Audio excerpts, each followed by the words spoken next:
因為我哋個社區咧有兩樣有第一咧好多華人同埋有好多移民，但係第二咧有好多係老人家。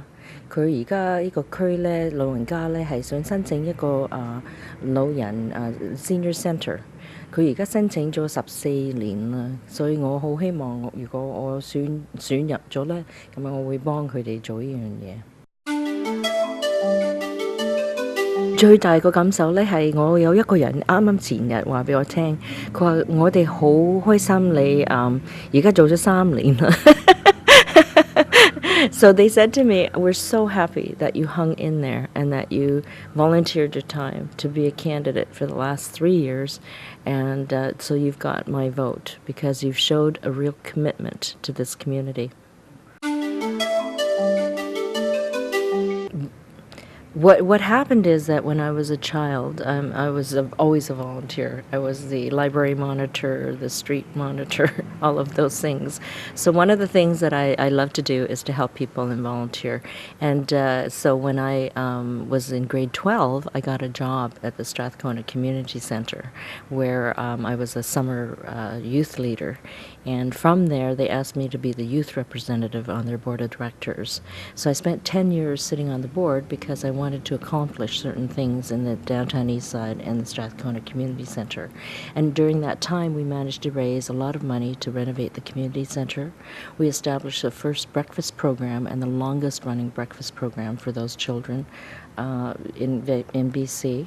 We established an after-school program for them as well because so many of the new immigrants that came to that area had young children that were running around the streets until late at night, 6, 7, 8 o'clock at night because their parents were working such long hours in their jobs. And so, I mean, these kids were 6, 7 years old, very small children. And so we felt really that we needed to provide them some programs and some supervision so that they would be raised up with some supports from our community. So what happened is just about a month ago, I attended a coffee party where I was the guest, and I spoke to a youth that was there.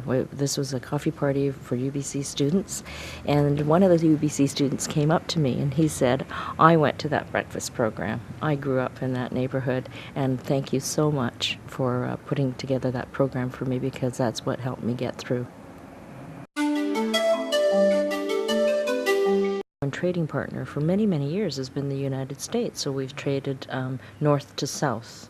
We've also traded with Europe because that's our historical relationships in the founding of Canada, France and the European countries. So we've also traded, Canada to Europe.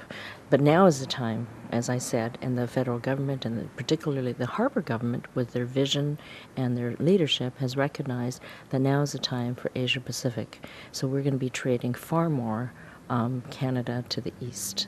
And so we have a great opportunity here to, heighten our profile, to increase our profile, and to work with all our networks and contacts because as we know, trading between us and Asia or us and China, it's all about people.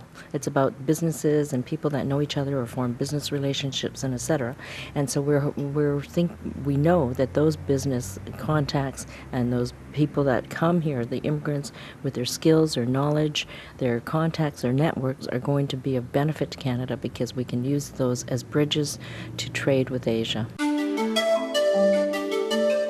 One of the key things that I worked on and I discovered 20 years ago when I worked in the Department of Immigration was that we would need to build greater bridges to help our skilled immigrants to get better jobs in Canada.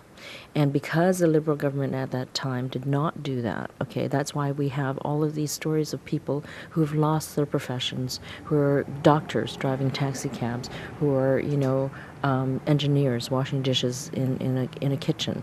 I mean, it happened to my own parents with my own family.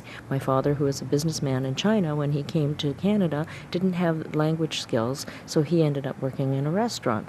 So these things are very close to me, and I'm very passionate about them. And so 20 years ago, I was working in the department in policy, and we were working then and said that this is going to be a very big emerging issue in Canada, and the government did nothing about that at the time, as we know. And so it wasn't until the Conservative government now, within the 5 years mandate, have now put together a $50 million pan-Canadian foreign credentialing office, which is not only looking at how we help immigrants in Canada get their foreign credentials, go back to school to get their upgrades, ease into the job market, and all of those things that are so important, okay, to get people into a good work environment as soon as possible. But this foreign credentialing office also has programs overseas so that the immigrants can actually start planning, okay, for what courses they need to take to upgrade their language skills while they're waiting for their medicals abroad, all of those things even before they arrive. Because we know the sooner you get a good job, when you arrive, the sooner that you will reach your income, the same level of income, which means you're going to be paying good taxes in Canada and contributing to the Canadian economy.